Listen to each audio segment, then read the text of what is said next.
What's up, geeks and gamers? It's Jeremy coming to you with another video, and today, Star Wars The Rise of Skywalker is now the worst reviewed Star Wars movie ever.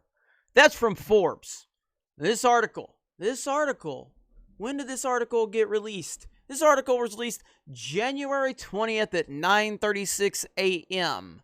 Where have I seen this story? Oh yeah, over on my personal channel with a whopping 2,200 views. The Rise of Skywalker, officially the worst Rotten Tomatoes Star Wars film. Thanks, Forbes. I guess you're watching, even though there was only 2,000 views on it. If you want to go subscribe to my personal channel, you can, D-Day Cobra. I post there every now and then. But the point is, Paul Tassi is now talking about it over on Forbes, and it's just funny.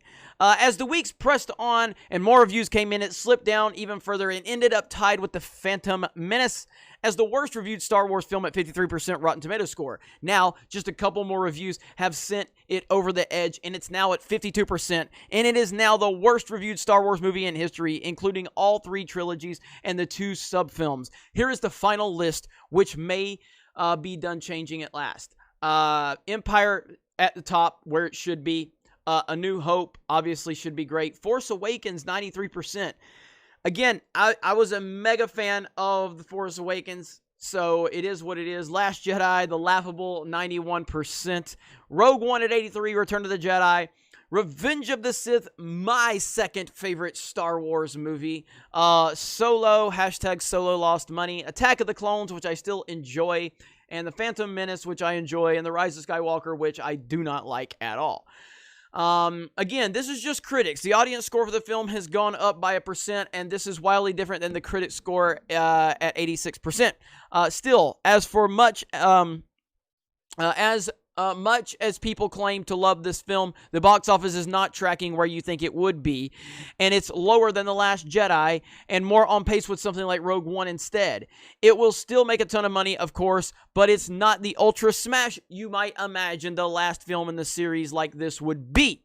Like I've said in other articles like this before, I don't think this placement is deserved, as in my mind, there's no way you can rate The Rise of Skywalker below the prequel trilogy with a straight face. Wrong.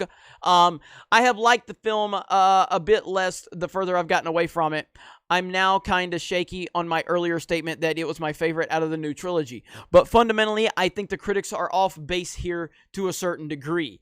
What does seem to be clear is that Disney is wise to take a break from the constant Star Wars films for a little while. Let's see, lest they fully exhaust fans. Disney Plus, with experimental shows like The Mandalorian, Obi-Wan, and the Cassian Andor series, seems to be a good place for a respite until the new films can be figured out. Whatever happens next, it may help that we're out of the Skywalker saga, so fans and critics can no longer lament what has or hasn't happened to their favorite iconic heroes and villains. The new movies are reportedly set several hundred years before the event of the big 9 films. This is probably the legacy of Rise of Skywalker, the movie that critics hated and that fans thought was pretty okay, but ultimately was somewhat messy in the end to a 9-film series for a variety of reasons. Rest in peace, Skywalkers, Solos, Vaders, and Palpatines. Yeah, I mean, we're getting back to the whole point of what I keep saying, that the media is now, finally waking up to the fact that there was never, ever a plan, for this nonsensical trilogy. And much like I put on Twitter right here,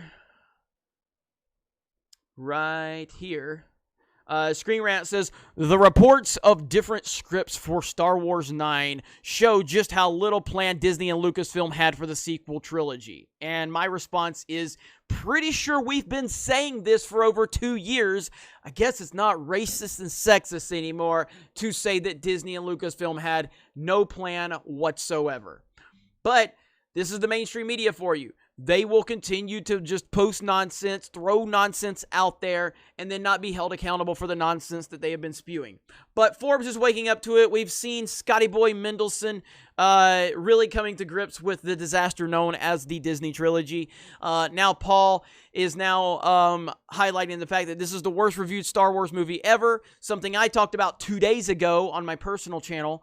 And it's just really funny. It's really funny. Everything that they have been battling railing us against everything that they said the Phantom Menace was wrong about. They are now admitting it. I mean, thank you. This is what we said was going to happen. This is what we predicted would happen. We predicted that they had no plan. We predicted that this movie would be a disaster. We predicted that the movie itself would expose the trilogy for being a disaster, that they had no plan whatsoever, that they were hurting their audience. And now this film, while yes, barely squeaking over $1 billion, and that's a good way to spin it if that's how they want to try. But anybody that's paying attention knows that this movie should have done far more than $1 billion, all things considered. Considering The Force Awakens did $2 billion. Considering The Last Jedi did 1.3. It seemed like, hey, okay, there was a small dip because I don't think anybody expected The Last Jedi to top The Force Awakens at box office. I believe that it should have done more than 1.3, but if you look at that opening weekend and then you look at that second week drop for The Last Jedi, that's where it started to fall apart. It was like a 67% drop from week 1 to week 2, whereas The Force Awakens had like a 37% drop. And The Force Awakens set the all-time box office record. So the fact that it held to a 37% drop is unbelievable. Whereas The Last Jedi had a 67% drop.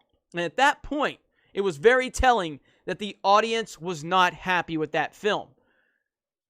And we tried to tell you this was happening. We tried to tell you that the audience was rejecting these movies. Then Solo lost money. Hashtag Solo lost money. And it was really obvious. Then you look at Galaxy's Edge and the lackluster opening and the lack of excitement.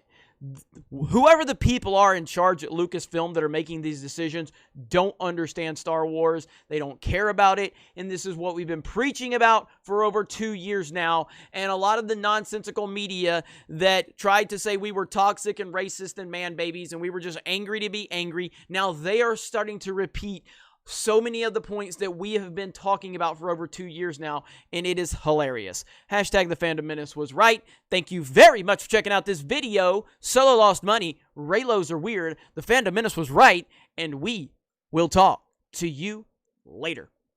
Hey, this is Jay with Geeks and Gamers with a special announcement. Over the past few years, several of us have been trying to complete a home that will house orphans and displaced children in the country of El Salvador. We were hoping that this home would be finished by the time Christmas rolled around in 2019. Unfortunately, we did not meet our goal to complete this home. Partnering with Jeremy and all of us here at Geeks and Gamers and with you, we are setting up a GoFundMe to raise some funds that hopefully will help us get closer to our goal in completing this home. We will use the money to hire professionals to check out the home and also pay for some educational costs for many of the children. This will help with the burden of those raising money, and more money can be put into this home to be completed. Me and several staff members from Geeks and Gamers will be traveling to El Salvador at the end of May that we can bring a significant amount of money to finish this project. We hope that you would want to partner with us in this as well. So please click on the link, read about it, and do the best that you can. Thank you so much.